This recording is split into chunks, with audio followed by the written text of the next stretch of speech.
The monitor alarms are blaring. Your patient's oxygen saturation is dropping fast. You crank the oxygen supply all the way up to 100%, but the numbers keep falling. To understand why your patient isn't responding to that extra oxygen, we have to look at the logistics of how the body handles gas. Everything happens deep inside the lungs at a microscopic checkpoint called the blood-gas barrier. This is the thin wall where the air we breathe has to cross over into the bloodstream. Think of a lung's air sac as a loading dock and inhaled oxygen as cargo. Bringing cargo to the dock is ventilation. Delivery trucks, red blood cells, must arrive to pick it up. This blood flow is perfusion. Normally, these systems perfectly match. If the dock and the trucks get out of sync, we get a VQ mismatch. This breakdown in communication is the root cause of the patient's falling oxygen levels.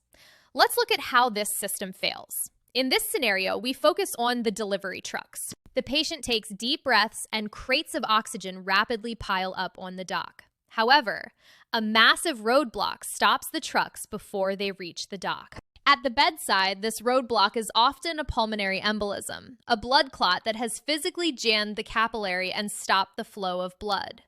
Giving the patient more oxygen doesn't help here. You can pile all the oxygen in the world on that dock, but if there are no trucks there to catch it, the oxygen never reaches the blood. We call this dead space.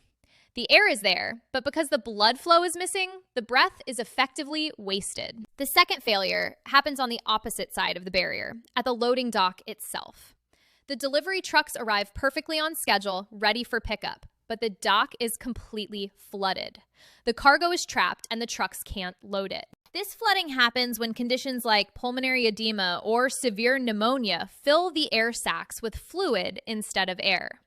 When you add more oxygen, it simply bounces off the floodwaters without reaching the blood. This is a state called refractory hypoxemia, where the patient's oxygen levels won't budge no matter how much you provide. This is a shunt. Because of the fluid blockage, the blood bypasses the lungs and heads back to the heart without picking up fresh oxygen. Once you identify the logistical failure, the life-saving treatment becomes clear. For a patient with a shunt, the solution is physical pressure. We use a machine like a CPAP or a continuous ventilator to physically push against the patient's lungs. This added pressure physically pushes the fluid out of the way. It holds the airways open, clearing a path so the oxygen can finally cross the barrier and reach the waiting blood.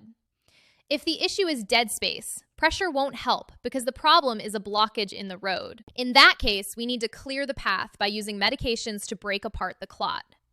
If the blockage is too severe to move, we might use a last resort intervention called ECMO. This machine pulls the blood out of the body, adds the oxygen itself, and sends it back in, bypassing the blocked lungs entirely.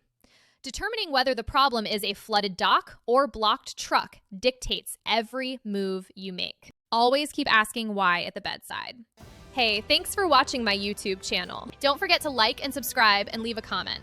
Let me know what topics you want to see more of and how I can help you become the super nurse you were born to be. I hope to see you here again real soon.